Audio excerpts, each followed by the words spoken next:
E3 was this past week, and I, like many other gamers, look forward to it every year. I'm going to give you my thoughts on each of the press conferences, as well as some other highlights. There are time codes in the description if you want to jump around. Let's crack on. A Way Out is unlike anything else shown at E3, a pure co-op adventure with a promising story and nice art style. I'm looking forward to seeing more of it. The game's writer and director, Josef Fares, couldn't even contain his excitement. I'm so pumped up, it's crazy. You don't know, I live, breathe this game. I'm telling you, it's like, it's gonna kick ass, it's gonna kick ass. I can listen to him talk about his game all day. And that is it. Anthem was interesting, but turned out to be kind of like Destiny, which is not my cup of tea. So yeah, on to the lowlights. This was rough. Jesse Wellens tried to introduce Need for Speed, but it seems like there was a problem with the teleprompter, perhaps moving too fast. They rolled it back, skipped most of it, and brought on Marcus/Nick. I got my boy Marcus, executive producer here. He is the producer of the game. Thank you, Nick, for having me. Hey man, thanks Jesse. I don't know why Jesse was needed and they couldn't just go straight to Marcus. I suppose Jesse has 10 million subscribers, so that helps their game somehow. I did feel bad for him though. That 3-second pause must have felt like a lifetime. Most of the show was about big games that probably have plenty of people pumped, like Battlefront 2, Madden, FIFA, NBA Live, Battlefield 1, but I don't play any of them. And while Need for Speed is getting closer and closer to being Burnout, all I want is a true Burnout game. Bit of a dull watch for me. New console, the Xbox One X, the most powerful console ever made that will provide true 4K gaming for $500. Kareem, the head of Xbox software engineering, went over these specs, and I have no idea what any of it means. I've built 2 computers, but don't know a thing about memory bandwidth or teraflops. Although the immense compatibility with all current Xbox accessories and games is a plus, even claiming to make your regular games look better. Neat. Forza time! Racing games are perfect to show off a new console. No need for human faces and can instead make objects look gorgeous. Same goes for weather effects. However, I really don't like them doing this spiel about the new Porsche. Hey, check out this cool car that you will never own or drive. Fuck you. My car goes from 0 to 60 in 5.2 years, and that is good enough for me. Metro returns. The Metro series is excellent. Great atmosphere, highly immersive, and nail-biting difficulty on Ranger mode. The new entry seems bigger in scope, and I am eager to know more. The Last Night is striking. Combining 3D graphics with pixel art in a post-cyberpunk setting is a unique combination I have never seen before. This is a world I want to get lost in. So long as it isn't a complete dud when released, I'll be picking this up. Backwards compatibility all the way to the original Xbox. Holy crap, that is impressive. Sony, take note. I still have old PS2 discs lying around of Dragon Quest VIII, Resident Evil 4 and God of War. But I don't even have a PS2 anymore. So, come on Sony, don't make me buy an ancient PS2. Just do backwards compatibility for the PS5. Some fella yelling about a game I have no idea about. Drawing that beeline and now he's gonna cloak it up. Is he gonna walk in through the front door or what? Please, shut the fuck up. While we're on this, I hate the title Shoutcaster. In this case it is applicable, but normally people are commentating on esports. Why not call them commentators? If someone's title is Shoutcaster, what immediately jumps to mind is grating nonsense like this. Minecraft in 4K. Why? It's Minecraft. The press conference made me happy that I own a decently powered PC because I'll be able to play every game they showed. So I have no need to ever buy an Xbox One X, but fair enough, I am not their target audience. This conference was a bit on the long side at 1 hour and 40 minutes and I felt fatigue after a while. But overall it was solid.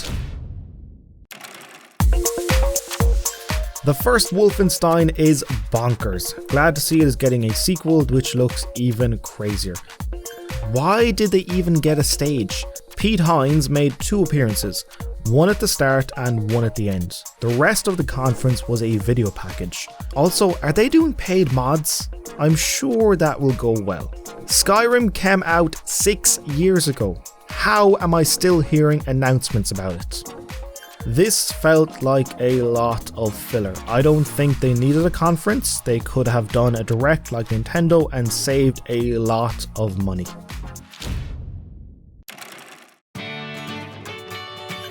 Miyamoto made one of the geekiest Rockstar entrances ever and posed with Yves Guillemot. It was brilliant. Bit cringy seeing 2 owled lads aiming life-size replica weapons from a game at each other, but also kind of endearing.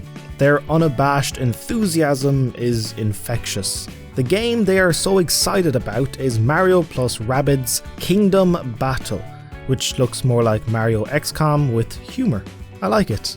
Also, it is heartwarming seeing the game's director tear up hearing Miyamoto talk about him. The opening 15 minutes of Ubisoft's press conference was wonderful. South Park The Fractured But Whole has long since sold me on buying it. I played through the first game about 5 times and can't wait for another hilarious adventure. I've actually gone on a bit of a media blackout for it. Something interesting from an interview I saw was that The Fractured But Whole will be longer than The Stick of Truth and has about 2 seasons worth of content crammed in. Now the multiple delays make sense. Finally, after all these years, Beyond Good and Evil 2 is real. It had one hell of a trailer brimming with personality and imagination. I adore the first game, and being teased about a sequel for all these years has been excruciating. As bad as it was for the fans, it seems the game's creative director, Michel Ancel, suffered even more. Standing on stage after debuting Beyond Good and Evil 2 overwhelmed him.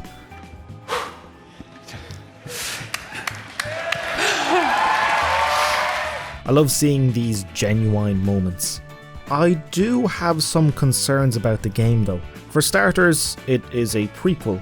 I was hoping to see more of Jade and Paige, the main characters from the first game. Also, Michelle said they have a seamless online playground where we discover unknown lands by ourselves or with friends.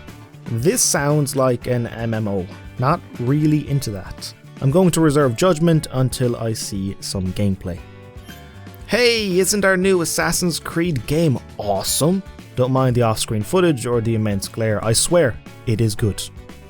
Every goddamn year they show off Just Dance to a stilted silence. Correct me if I'm wrong, but I'm pretty sure people who watch E3 don't play Just Dance.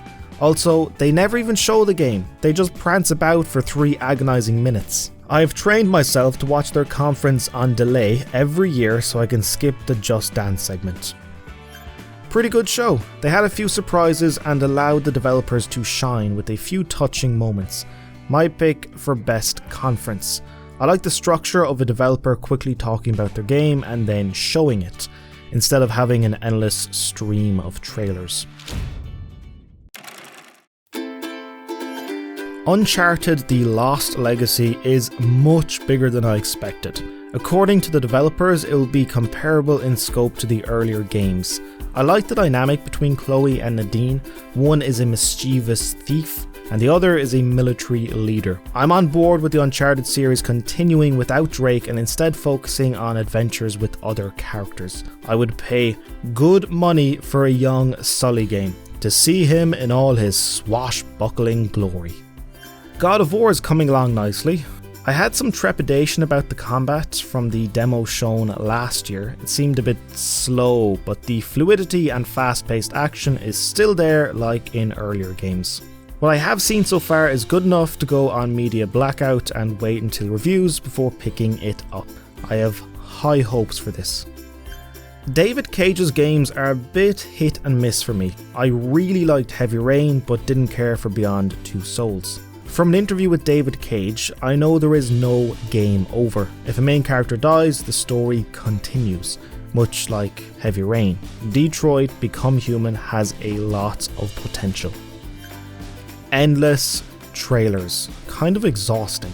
Break up the flow a bit. Have someone come on stage to share a little information about their game, or do a live stage demo like God of War last year. That was epic. Constantly cutting to shots of the audience who are barely showing any emotion. Way to suck the wind out of your sails. Skyrim is getting another bloody release. So, Skyrim was initially released in 2011 for the Xbox 360 and PS3. Okay, keep that in mind, 6 years ago. Then, in 2013, there was Skyrim Legendary Edition, which came with all the DLC. In 2016, Skyrim Special Edition, a remaster, was made for the PS4 and Xbox One. Skyrim will be released on the Switch this year, and Skyrim VR was announced to probably come out next year. Ladies and gentlemen, this is how you milk the ever-living fuck out of your game. Spider-Man was a bit underwhelming. The swinging looks slow, hopefully it can be upgraded, and I don't like the over-reliance on cutscenes and quick-time events for big moments. It felt like being back in 2008. I'd like to see some regular gameplay, a side mission or something that isn't as heavily scripted. This was okay, not even close to being as good as last year, but you can't knock it out of the park every time. Pokemon is finally being made for a console. I haven't played Pokemon in years. Well, actually that's not true. I did emulate Pokemon Fire Red and Leaf Green not too long ago. I don't have my Game Boys anymore. They're long since lost. I did play through Fire Red recently. But all the mainline new Pokemon games for 3DS and all that stuff, just, too many Pokemon, I can't get into it. I need a fresh slate. Anyway, I'll definitely be keeping a close eye on this. I've never played Metroid, but I'm glad they're finally giving a lot of loyal fans one of their most requested games. If you get a chance to look up the reactions to this announcement on YouTube, it's just like fanboy mania, in a good way. Super Mario Odyssey is crazy and joyous. The trailer opened with a dinosaur that was actually Mario. Enough said. This is a pure feel-good type of game. As much as Nintendo want to push the idea of people playing the Switch in public, I just don't buy it. It all seems so inauthentic. If anyone watching this video has been in a diner and seen a bunch of young whippersnappers huddled around a Switch, please let me know. Pretty good. Excellent announcements with some great surprises. They had 24 packed minutes of material and didn't need to do any more. E3 was grand this year. While it didn't blow me away, there were plenty of good games shown. The games I'm most looking forward to are South Park, The Fractured Butthole, Uncharted The Lost Legacy, and God of War. I always enjoy this time of year due to the immense games coverage. You can follow Easy Allies for their reaction. IGN, GameSpot, Xbox, PlayStation, Nintendo and Rooster Teeth live stream all day and have developers on to talk about their games, with some bringing a demo. Giant Bomb have a laid-back evening stream with a mixture of developers and fellow industry veterans rotating in and out. Phil Spencer sat down for almost an hour and gave an honest interview about the future of Xbox and their current practices. The E3 Coliseum, hosted by Jeff Keighley, had panels discussing all aspects of gaming. Highlights include a Crash Bandicoot reunion, an hour-long discussion about the making of the new God of War, and the Stories Across Screens panel had a writer from Better Call Saul, a developer from Bethesda as well as one from Naughty Dog, an author, and the director of 10 Cloverfield Lane, all talking about stories in games. Really interesting stuff. Also, Hideo Kojima was interviewed by the director of Kong Skull Island. Do the same thing as me, betray your audience.